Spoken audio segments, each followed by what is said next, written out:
Okay, everybody. Now we're on to the second part of the first lecture. Really, the heart and soul of it, the architecture of creation. And there is an architecture in creation. As a matter of fact, the first buildings were in the sky world, if you can believe it, and they are the models for what we built for thousands of years. It was given to us. We didn't invent it. We didn't have architects who designed something new for us. No, we built the same thing over and over and over again. The reason being is that there's something sacred about the building type we were given. And like the Greeks, they built the same temple over and over and over and over again for hundreds of years. Well, we did that too. There's nothing wrong with it. But it does put a big dent in what today we would call the personal creative moment, which is not in traditional cultures to have architects who have their personal stamp on everything. Anyway, not to divert. Creation. I'm going to again read the lecture because I've put a lot of thought in it, and then we're going to, after the lecture, we're going to take a little journey into the really deep past on Earth, the time when meteors were hitting the Earth, as kind of a postlude to our story. Okay, creation, describing when the earth was finished, for which we are very grateful. That's how the Mohawk words translate. So here we go. I don't usually read a lecture because I'm a very extemporaneous person, but this I feel will keep me on track, if you don't mind. Here goes. I'm going to be speaking in two minds today, attempting to weave two apparently separate worlds into one. Two into one.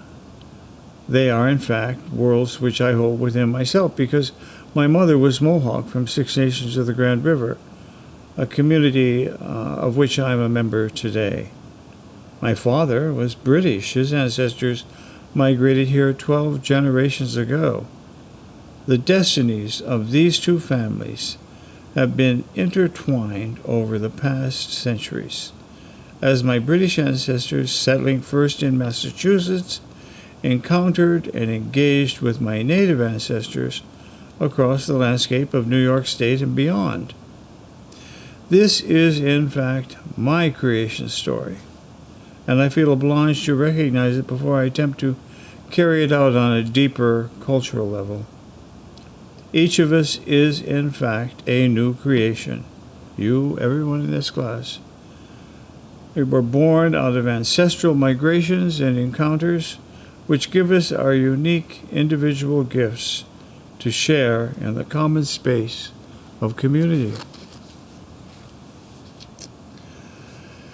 The American architect Louis Kahn put his search for origins in his own cryptic and profound way in a letter to his dear friend and colleague, the engineer Karol Mikolas, in November of 1973, when he was working on the design for a memorial to Franklin D. Roosevelt, which in recent years has been completed on Battery Park in New York, and it's an absolutely stunning, sublime design. But Kahn said, "What was has always been, and what is has always been, and what will be has always been." Joy, the medium impelling creation over trials of infinite pulses from nature's touch to the marvel of seeing, has, is, and will be the birth of beauty. This is very important. In the white light, there is no plan. as Luke Kahn. He's always saying things that are so profound, people just sitting back stunned. But the white light, there is no plan. And this is an architect saying that. No plan. That's how I feel about our creation in the Haudenosaunee world. That originally we were in just a white light of oneness. There is no floor plan there.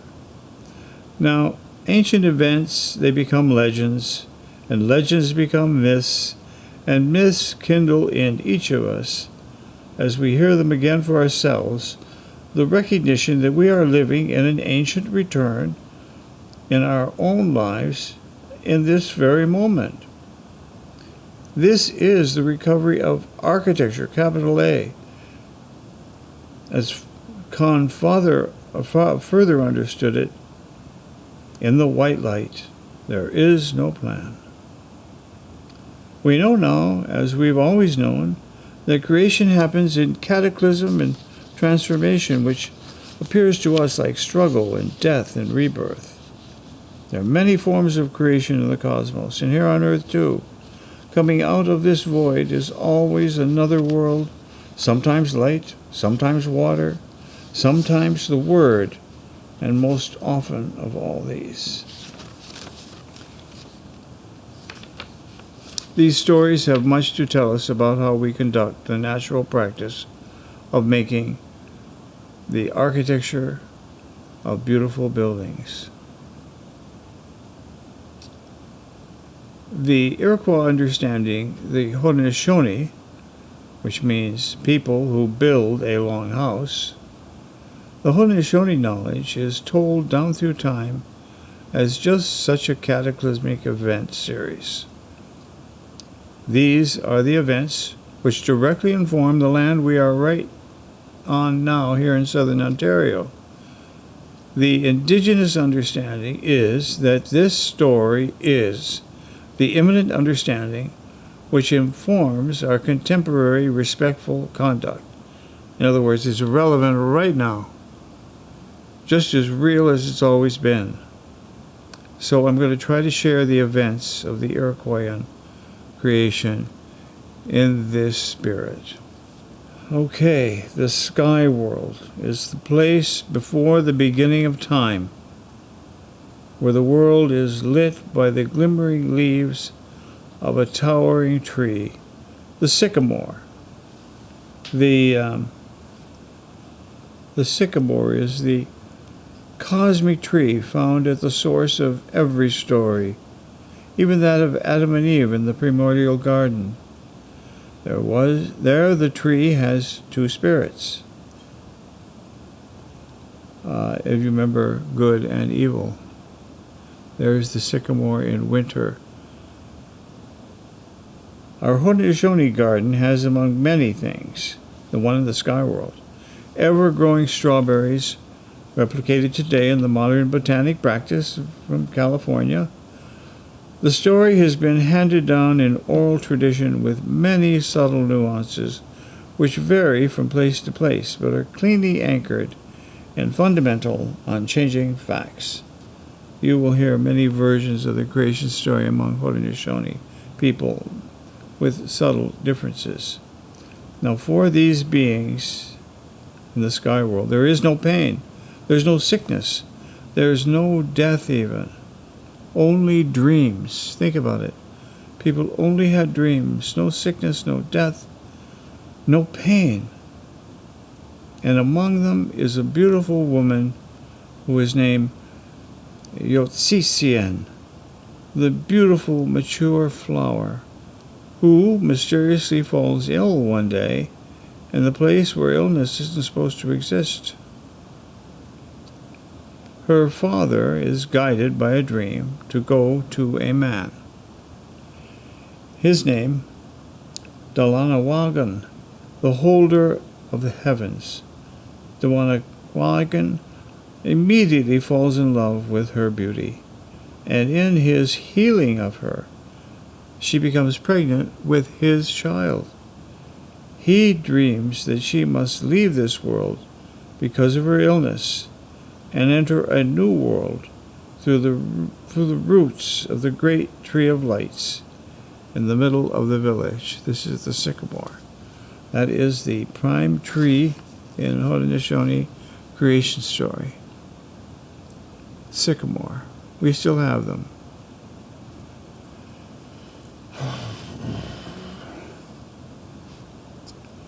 Deonawagan rents a great hole in the floor of this sky world by uprooting the tree.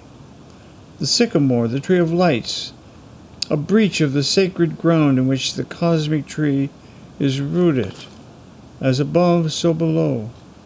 This circular opening exposes a dark, distant, watery realm from below, just like his dream. He was inspired by a dark duty, in quotes, which sometimes comes to us in a dream. Yositien is lifted gently into the hole and guided down on Nanawagan's beam of light into the abyss to lose herself into and upon the knowing unknown. Now, this is a controversial part of the story. Why did she fall into this abyss? Was she pushed? I mean, they say she was pushed. There was an argument. I don't choose to think that. I don't think that happened in the sky world. I think he lifted her down. It came in a dream to him to do it. And even though he probably didn't want to do it, he did it. Because it's what the dream instructed him to do. She free falls. She's awestruck, yet afraid. She's lightheaded, but terrified. The ancient Greeks called this feeling thambos, and knew the experience as the first act toward the sanctification of earth, honoring the temple grounds. Fear and wonder. So the Iroquois are grateful the Sky Woman is gently held in the winds as she falls. The wings of geese and swan, the excited inhabitants of the sky, and prepare to receive her, an alien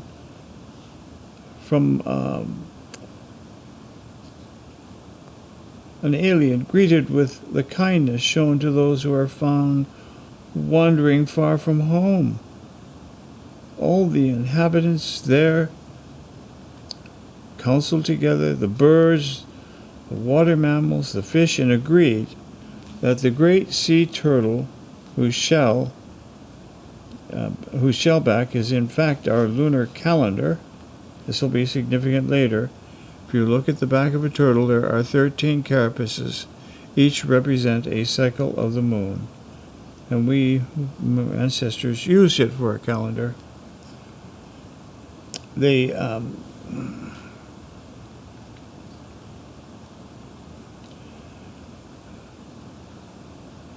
So the turtleback is a surface. It seems like an island sanctuary in the primordial sea. The sea that's like the symbolic amniotic fluid of the place of gestation. So she's coming down, it's like she's being reborn out of the water, which is like the amniotic fluid of birth. And this is the place Sky Woman is brought to rest. She is the genetic predecessor of all of us. That's where it began. This is the place Sky Woman was brought to rest. Lonely and disoriented, she waited, perhaps whimpering.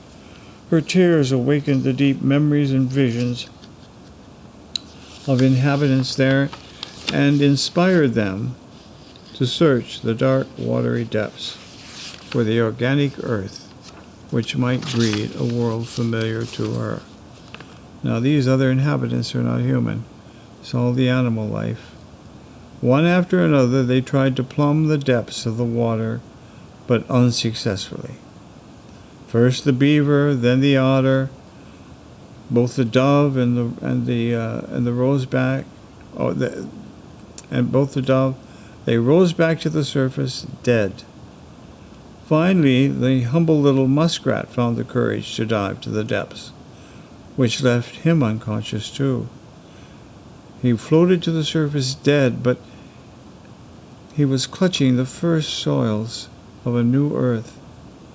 Relieved and even happy, Yozitzen danced about in the mud and sang a beautiful song. In the mud, it grew and grew and extended in all directions beyond that which the eye could see.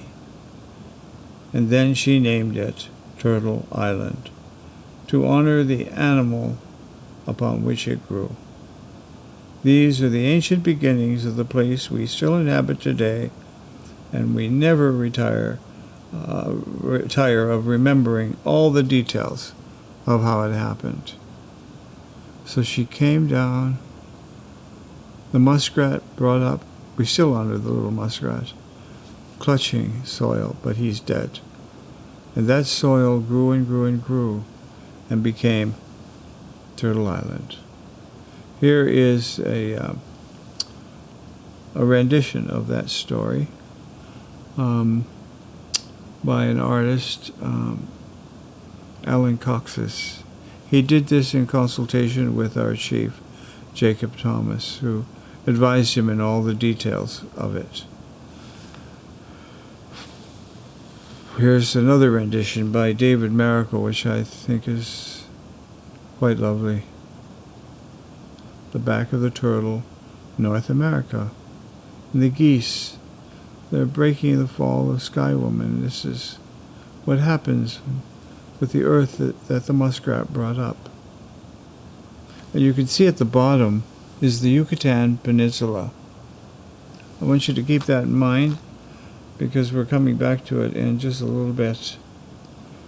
In time and the comfort of this new world, Yozitzen gave birth to her baby, a daughter she named Degawalagwa. It means gusts of wind. Now remember, there's only two women existing at this time, Sky Woman and her own daughter. There are no men. Very important, because in Haudenosaunee culture, the women are primary, absolutely and unquestionably. They don't struggle for women's rights. Nature has given them their primacy. And creation did it as well. There are no men. And remembering what men do, how could a pure creation have men in it? They're always warring with each other and struggling for power, even today. And it's not attractive. It hurts a lot of people, the activities have been. Now, there were times when her gaze would turn skyward, remembering the father of her child, the holder of heavens, and even her own parents. But Degawalagwa, she grew into a healthy child full of life, and she's running and playing and seeking out everything among all the animals. And she would sing with the birds, swim with the fish, tease the otter with his long tail. Her mother told her stories of the sky world, and then in time, she became lonely and sad without any human to play with her. And as you grew into a beautiful woman, she was gifted with a voice so beautiful that it would make the stars twinkle when she sang. Songs were haunting and wistful. Now, the west wind, in one of its long journeys across Turtle Island, remember the west wind today, it is the prevailing wind coming from the west. The west wind heard her lovely voice and rushed so quickly to her that great waves crashed on the shores of Turtle Island where she sat. Tsunamis, I guess. He fell instantly in love with her and determined to watch over her, and he crept up beside her one day while she was asleep, and on her stomach he quietly placed 2 arrows in a gentle breeze. Remember, 2 arrows? Very important to us. One was tipped with the point of a translucent white crystal. In the earth in New York State, we had white crystal. Lots of it, still there. And while the other tips were made of hard maple wood. Maple, remember, maple is the primary tree. In the time which followed, her body began to change. And her mother knew that she was pregnant and wondered with what spirit she could have been with to have made her this way. Now, Yotsi-sen realized she was going to be a grandmother. In time, it became apparent that she was carrying twins because they could speak to each other and she could hear them. They were both males. One had a skin as hard as crystal, marked by a sharp comb like a ridge running the length of his head. The Tuiskaron, which means he is the ice skin or the flint. His twin had a soft skin and a soft nature.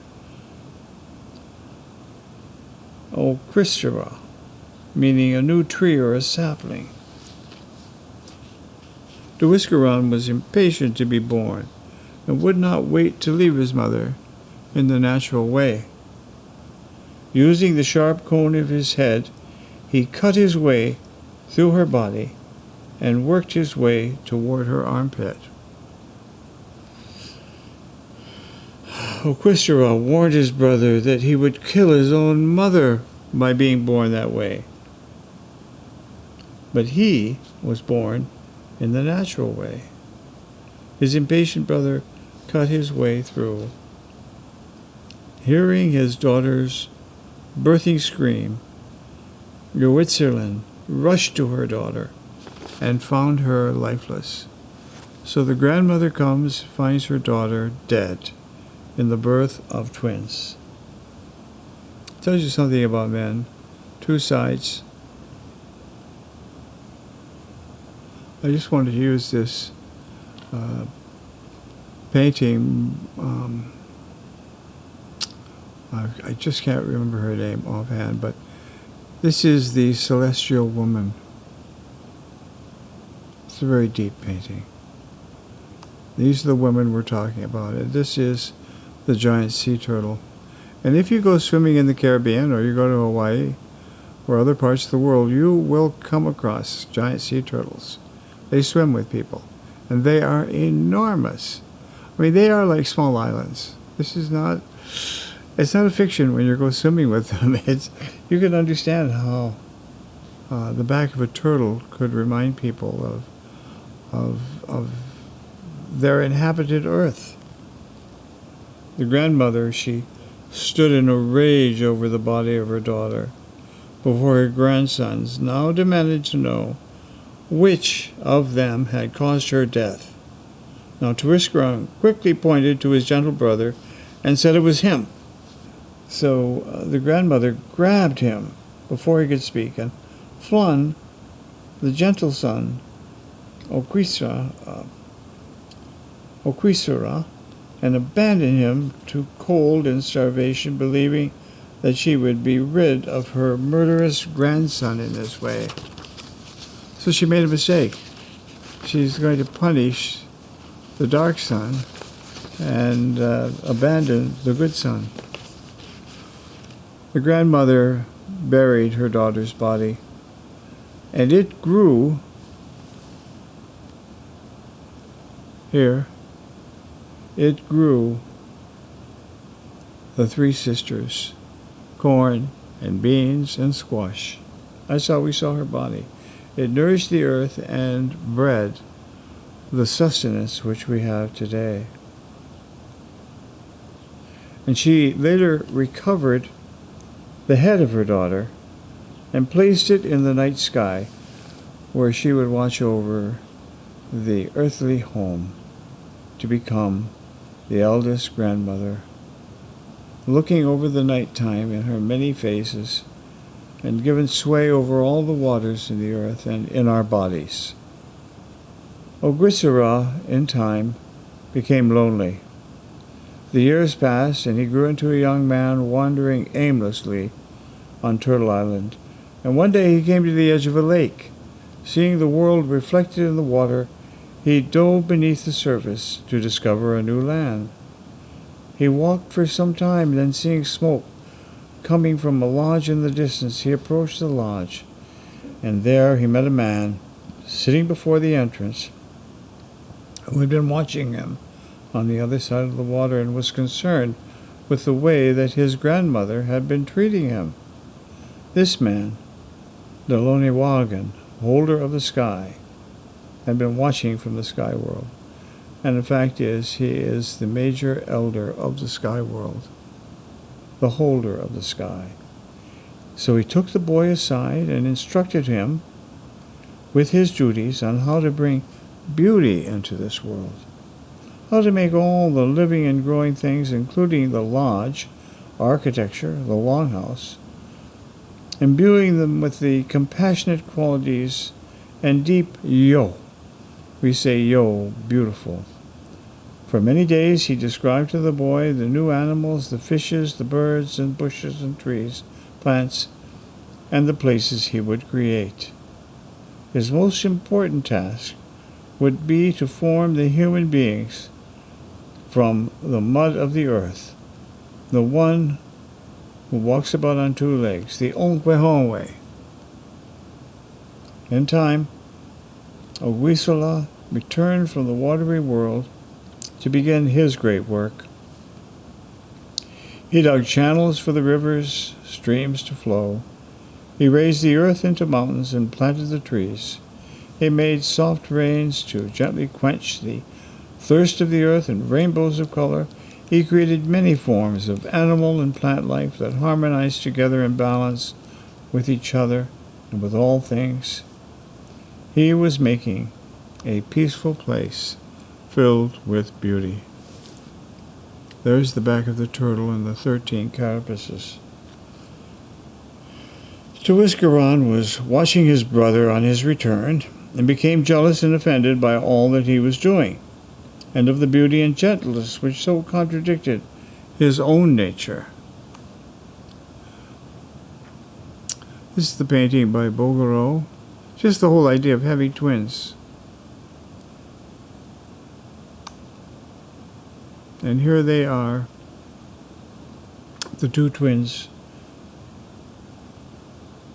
He determined to go about creating a counter-world. Some smoothly flowing rivers were altered into dangerous rapids and secret undertows. He countered the fresh winds and gentle breezes with powerful tornadoes and reckless hurricanes.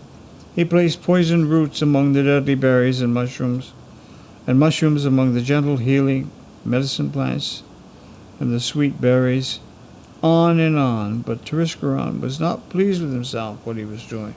He was angry because he couldn't bring any beauty into the world. And in his quest, he determined to gather all the beautiful things he could and to place them in a large cave deep inside a mountain. This is the origin of beauty. This is profound. He blocked the entrance to the cave with immense boulders, trapping many things inside. Ogwisara began noticing that things were disappearing, and in his cries of grief, a tiny mouse was moved to go and tell him what his brother was doing. He told him where the animals were hidden in the mountain cavern. Ogwisara used his powers to shake the mountain to cause a split from which things could escape. Tuiskaran, from his deep mountain retreat, heard the rumblings and rushed to the cave to see everything escaping. Some of the things were too big to escape, and to these, Tuiskaran caused a great avalanche of rocks to seal up the entrance again. So we assume those are the dinosaurs and other mammoths, the huge animals that we don't have today. They were caught in the cave. And of course, we excavate the ground and we can find their bones today. So who is to say that that didn't actually happen? that those things were put under the ground. So Agrisala decided to confront his brother through a kind of game to decide which brother would look over the day and which would rule the night. Turiscaron, see, this is day and night in this painting. Turiscaron accepted the challenge, and the brothers played a game of chance with white and black stones thrown in a bowl, the origin of our peach bowl game of midwinter.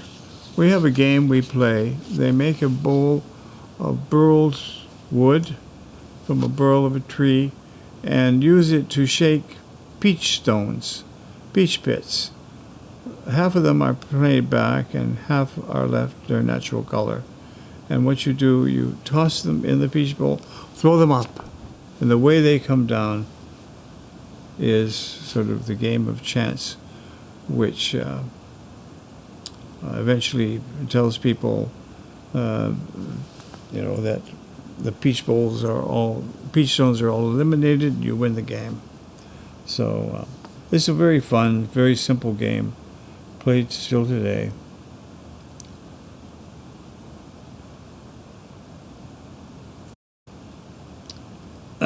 So the grandmother was watching over them and favored Turiscaron, gave him the power to control how the stones would fall. And knowing this, Agrisala decided to play a trick on them both and called the small birds to help them, painted the birds black and white, replaced them with the stone, and then when they were tossed in the air, the disguised birds would fall the way Agrisala asked them to do. Now when Turiscaron lost the game, he resented his brother even more. And Agrisala was told by his grandfather, Holder of the Sky, that his brother would someday ask him what thing on this earth could cause him deadly harm. And someone asked Turiscaron, said the cattail would cause him to bleed. In turn, Agrisala asked his brother what could harm him, and he told him that it was the antlers of the deer. You could see the deer antlers in the painting, and that these deer antlers could break the hard skin. They talked around a large fire which Agrisala had made, a sacred fire, which began to cause his brother's skin to crack in its heat. Turiscaron left in anger to find a cattail to strike his brother and returned to beat him. The two tumbled with each other, striking powerful blows. Agrisala found a deer antler nearby and hit Turiscaron, creating yellow sparks as his skin cracked off.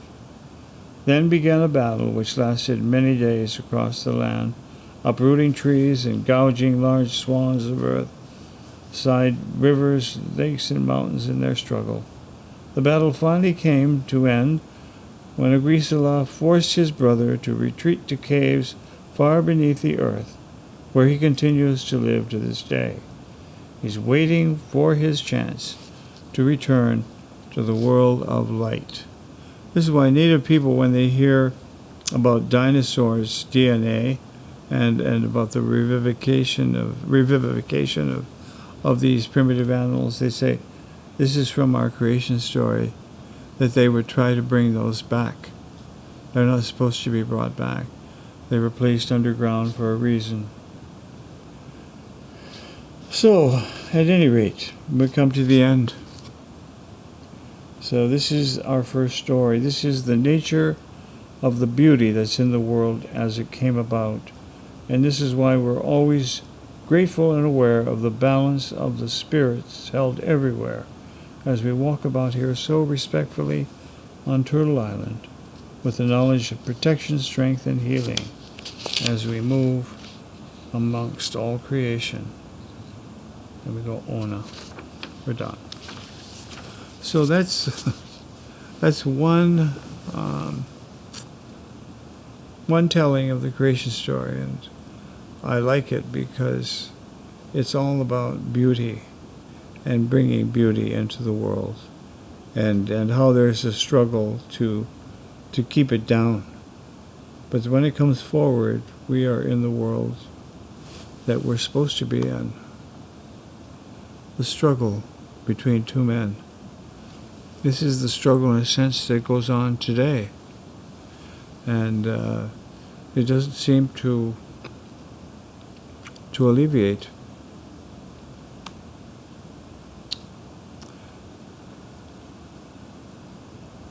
This is North America, Turtle Island. That's what it looks like. It does literally look like a turtle.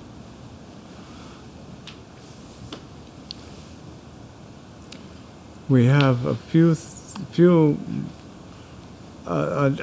huge conjecture I'm making, and I'm sure it's very controversial. But I've sort of put together the story of creation and what actually happened here. And we know what happened.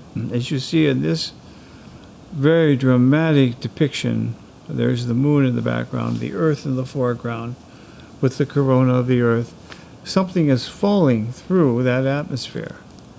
It is a huge meteor. And what this painting is describing is something that we know actually happened. And there's an aerial view of what the crater looked like must have looked like when the meteor hit. It was an enormous crater. It's what's now known as the basin of the Yucatan Peninsula. And the incredible thing is, here's another wonderful depiction showing ancient birds, which probably are the ones that would have caught Sky Woman. And the meteor, just at the moment of impact in the water, they feel this cataclysm was so enormous, it actually shifted the weather of the entire planet. And someone has created this incredible painting of that moment. Now, here we are with a map of the Yucatan Peninsula. Outlined in red, you see where that crater fell. And they know it fell there because in archaeological excavations, they have discovered a trough right in the land of the Yucatan. And in that trough are a whole series of cenotes, which are very deep bodies of water. Some people feel they're almost bottomless, but when the meteor hit, it created these incredibly deep holes, and then water filled them. And here is an image of those waters and of the Yucatan, taken with the heat sensing devices to show the depth of the scars that are still on that land. There's a recent heat sensing photograph. And here then is a map, and right in the middle of that crater is a red dot. And guess what? That is the archaeological site, Dibble Chaltun. It is the very first Mayan site. And when I was studying down there, we went to that site. And the elder Humbasman took us there. And I was wondering, why are we going here? It's not like a great pyramid or anything spectacular. It's just a modest little shelter. It's called the Temple of the Seven Dolls. And here's an aerial view of it. There is a sakbe that walks toward it. A sakbe is a long straight road,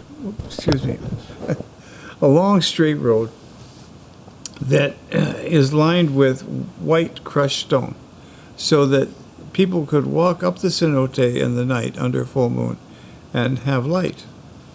And there it is. There's the sakbe, and there is Dibble Chaltun. There is a cenote, one of those deep, endlessly deep pools. We went to one of these pools when I was studying down there and did prayers to the Creator to help us to remember, because the Mayans have forgotten a great deal of their culture. Hunabku, they call him. Hunabku, help us to remember. And there's a picture of the Sakbe and the little temple at the end.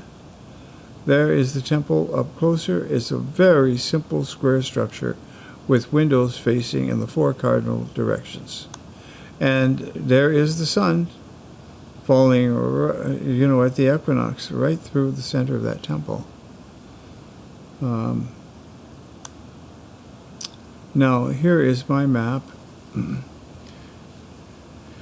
You see at the bottom of the map a circle where the Yucatan is, and around it is a route. And that route traces the habitation of the Mayans, the Aztecs, the Anasazi, and the Cahokia people, right up through to Iroquois, which is New York State and southern Ontario.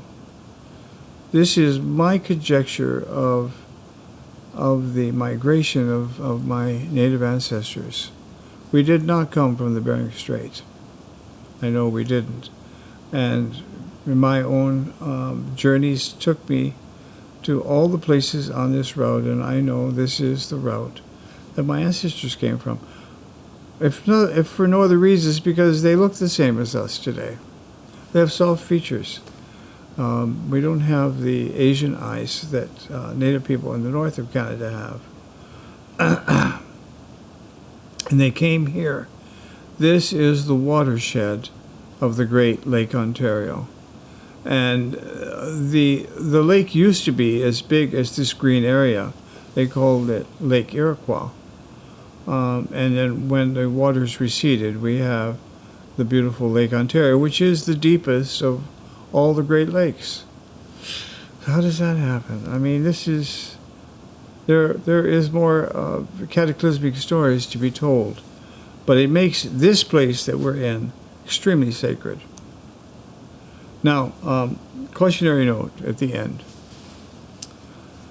This is an archaeological excavation in the north of Toronto, in a park where they were building a soccer field.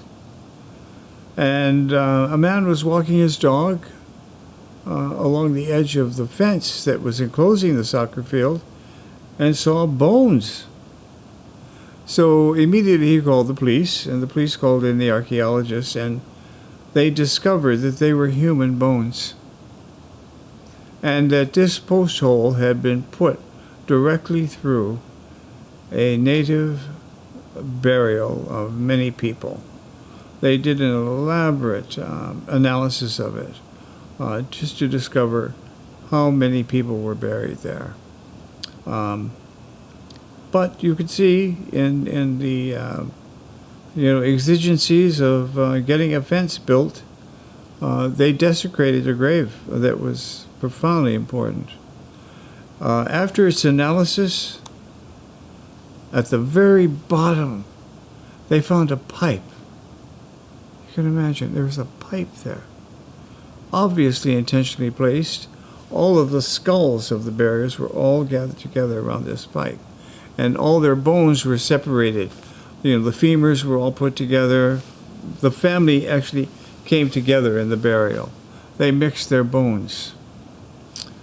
Very touching to me. Well, here is a view, a sketch of that pipe. And guess what? The face of the pipe, in the face of the pipe is carved a turtle. A turtle and an object that looks like it's flying from the air. You can see on the left, it's like a meteor with sparks coming out from it. So here is the confirmation in this ancient burial of creation. That's why I'm showing it. An ancient burial mistakenly dug up in a post hole mode. So to further explicate this, another important part of the teaching in the 12 architectures is archaeology. because architects must realize, in building their buildings, what they're digging up, and take responsibility for it, and not let things happen accidentally that desecrate those who came before us. The ground is filled with evidence.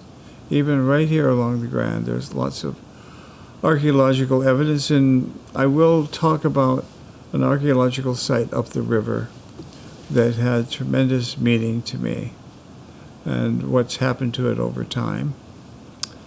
If we were all here, I'd take you on a little field trip to it. But it's all right, I'll be showing you photographs. Okay, that's creation. And it's brought, yes, in our story, but it also has a relationship to Earth cataclysm, I believe.